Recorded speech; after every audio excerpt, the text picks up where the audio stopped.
Okay, streaming po.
Straightforward conversations, no filters, beyond the headlines, just the facts. This is the Newsmaker.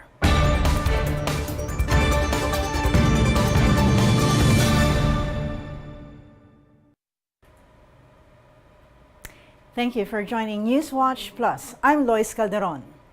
A 50 peso hike in the minimum daily wage takes effect this month after the Metro Manila Regional Tripartite Wages and Productivity Board gave the go signal. But labor groups are unhappy. That's just a quarter of the 200 peso wage increase they lobbied for 2 years but languished during the 19th Congress. Now that the Labor Party-list Trade Union Congress of the Philippines, or TUCP, retains its place in the House of Representatives, the 200 peso legislated wage hike has been resurrected and refiled on Monday.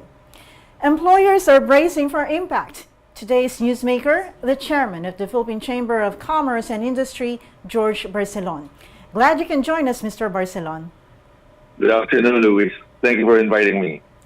Let's start with your own company first before we go to the wider industry. You are currently the president of an IT company that's integrated computer systems. Tell us how many workers you have and the minimum wage earners account for how many. I suppose that's just a fraction because your company has certifications for technical competencies like cybersecurity, data protection, cloud services, which would all require high-paying jobs. Now, if your current pool are mostly tech professionals, will your company be badly hit by the 50 peso wage hike, which is for minimum wage earners? Well, not really. My company, we have about 500 employees, and maybe less than 50 that are casual.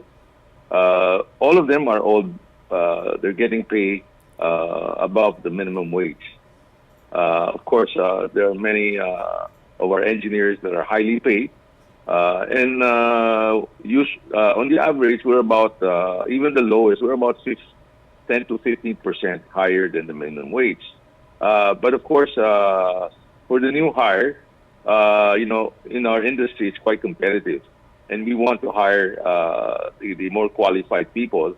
And we cannot go on minimum wage. It has to be higher. But I have also manufacturing operations, which I also have about 500. We make PVC sheetings, which are highly mechanized in the operation. And we have sandals operations, which are highly manual. There we have, over the years, we have our CBA, collective bargaining agreement, wherein wages have been are adjusted accordingly every so many years. So we're not, in a way, we're considered a medium-sized company, medium to big size. So we're not really directly affected by the increase in minimum wage. But there are certain cases wherein there's distortion, wherein with the new wage increase, which amount to about 1,300 to 1,400 a month. So when there's distortion, we have to work on it so that we still comply with the minimum wage. Okay, so there will still be adjustments even if your current pool, they earn more than the daily minimum wage. But how would that have an impact on your bottom line? Well, the bottom line itself, I mean, in our case, if the increase is drastic, like originally it's the legislated of 200 to 100 or 100 200 pesos is quite high. Now this latest increase was done through the proper procedure of a tripartite meeting, a consultation between labor management and the government. And did you sit, sir, in the tripartite board? You being the chairman of the Philippine Chamber of Commerce, as one of the representatives. Yes, we are. We are represented. We are represented because the organizations that represent the private sector or the industry sector is the Employers Confederation of the Philippines, of which we are member, and we share our thoughts on such adjustment, wherein we justify that the increase should be within reason. The government, of course, they also, like in our discussion, we base studies on inflation. We base on the effect of importations of goods. When our peso depreciate, the imported goods are more expensive. So those are considered. Lately, of course, with the advent of the geopolitical situation in the Middle East, last 2 weeks ago, there was a jump on fuel prices because of the war. Affecting your input costs, of course. Yes, now it has settled. Even the local, I think, gasoline price has been reduced drastically. So all of this, some of these are very hard to predict. Right, and this wage hike is another variable that would upset, of course, your input costs on top of the oil, the import costs from oil, if that is a major raw product or input you need for your manufacturing operations. Right. Now, being a representative of the Philippine Chamber of Commerce and Industries, which industries will take a huge hit in terms of operational costs? In that aspect, the members of the PCCI are mainly, MSMEs. That they are the majority numbers of members, and many of them will be affected because some of their operations really are the pay or the wage are just slightly above minimum wage. So if you increase the minimum wage by 50 pesos, of course that is per day. Okay, you're talking about per month of about 1,300 to 1,400 pesos a month. Yes. So for the small companies, some of them may be affected in the sense of their profit would be lowered, or they have to pass on the cost to the consumer. So those are the balancing act. If you can afford to absorb it, the additional cost, lowering down your profit, if you can live with that, that's fine. Okay. But for some, they cannot.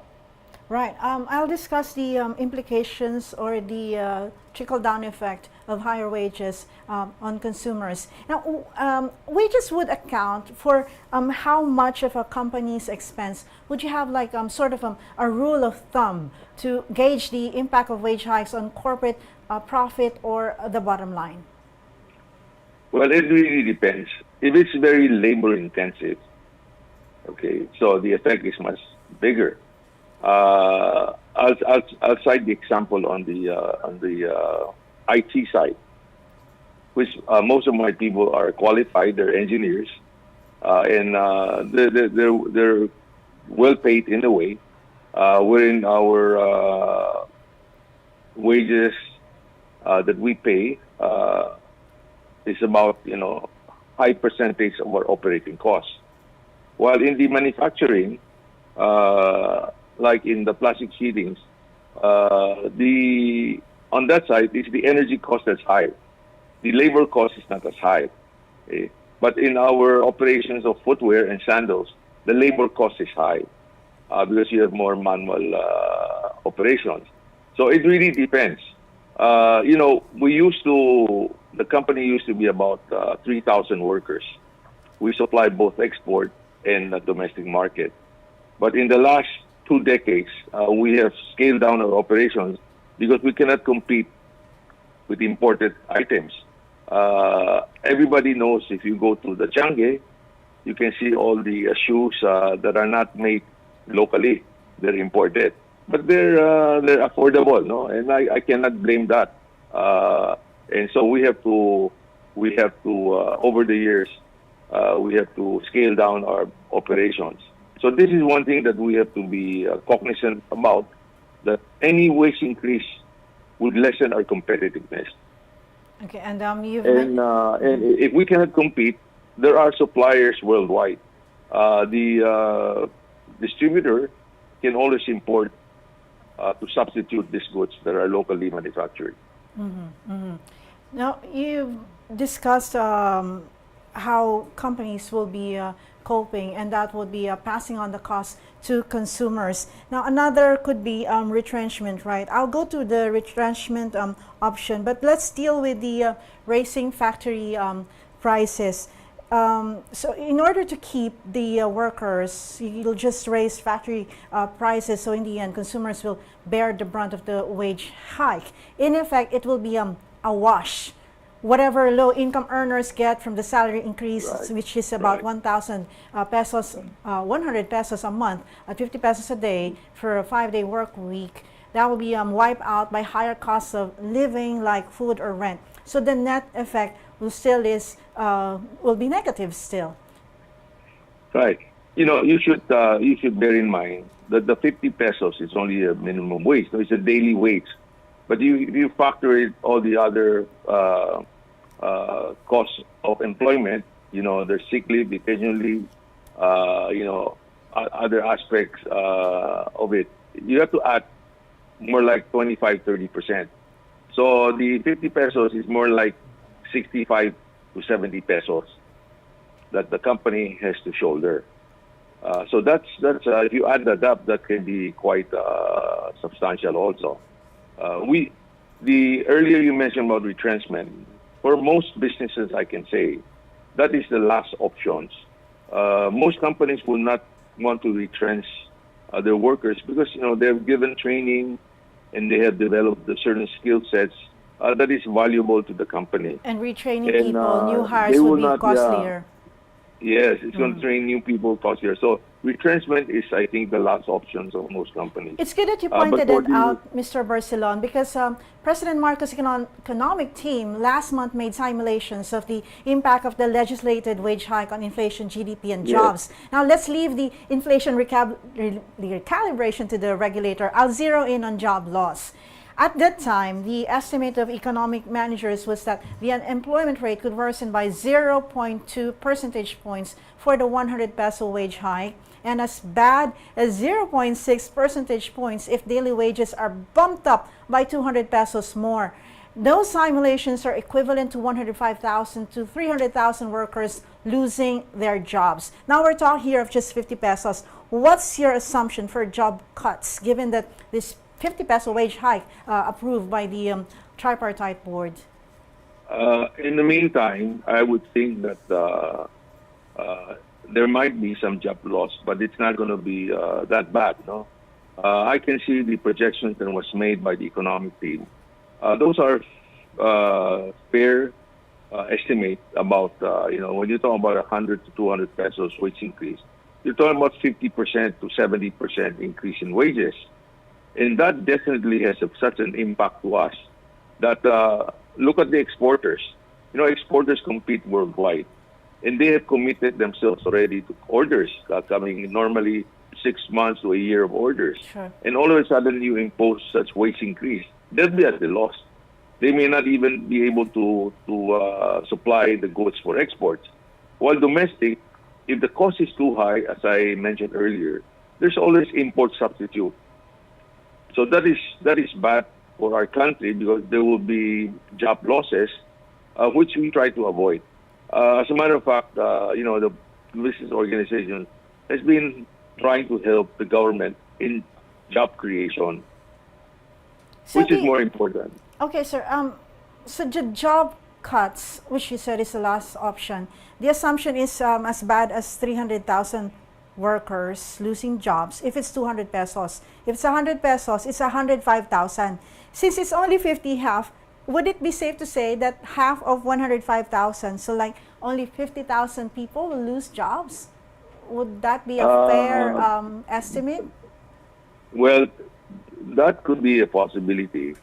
But usually, for businessmen, as I said, they value, the skill sets of their workers, and they may write it out muna, no? Halimbawa, medyo mahina ang negosyo, mag-belt tightening sila muna. Okay, they will not immediately, as I said, last recourse yun na paalis ng mga tao nila. So I cannot say, but there may be, let's say in the service sectors, service sector when it's business bad, they normally retrench. But in the manufacturing sectors, the reaction will not be as fast. Okay, and so if that's the case, probably either the company will tighten belts or cut production costs, Yes. look at the other components of production and then cut Yes, costs here yes. and there, except for labor, or Right. pass on the cost to consumers. So we consumers will be bracing for higher consumer prices. Is that right? That's true. Unfortunately, the consumer has to carry the bulk of any cost increase, no? But I would cite the example of during the COVID situation, wherein factories closed down and the production was small. But you would see that most businessmen at that time, they know the situation. They did not pass on the increase in cost because Sir- they know we are in a dire position, no? Second- And that's how businessmen would like to think. Okay. Second to the last question, sir. So PCCI sat in the tripartite board through the ECOP, the Employers Confederation of the ECOP, yes. Philippines. So you're That's right. represented still. In your discussions with economic managers or with the other sectors like the government, when they factored in this, I suppose that the 50 pesos is a compromise among the representatives, right? Because Right. the labor group has been lobbying is 100 pesos or 200 pesos. So 50 pesos That's is a right. compromise. Was this 50 pesos factored in the economic team's assumptions, macroeconomic assumptions that were revised and announced just last week, especially for inflation? I think with this increase, again they would sit it out and see the impact on our economy. We on our own, we try as much as possible not to burden the consumer by increasing the price too much. No. Okay, so sir, kasi if I look at the chronology of events, the announcement by the DBCC or the Development Budget Coordination Committee or the economic team about revisions to the macroeconomic assumptions including inflation, gas prices, foreign exchange, things like that. Exports and imports also they revised. Exchange rate stable. Oil they lowered, narrowed the range. So in chronology of events, the economic team's revision came first, which was Thursday, late last week, and then come Monday we have this wage hike announcement. So, would it be safe to say that the 50 peso wage hike was not factored in the inflation forecast, new inflation forecast of the economic team? The inflation, the last inflation that they reported, was quite as expected. It's like 2.6 or 2.7%. So that's manageable, no? In the sense that it would contain increase in prices of commodities or food prices, and that's why I think that's the rationale behind the president stating to the effect that let's leave it to the tripartite, wherein any increase would have some underlying and justifiable reason, rather than when it's a political action by the Congress, that rationale may not hold water, and it may work out in a way negative for the workers. If there's a high inflation, the purchasing power of the the working class, might be diminished. Right, especially So the it lower works, it works consumer, against them. lower income Yes. class.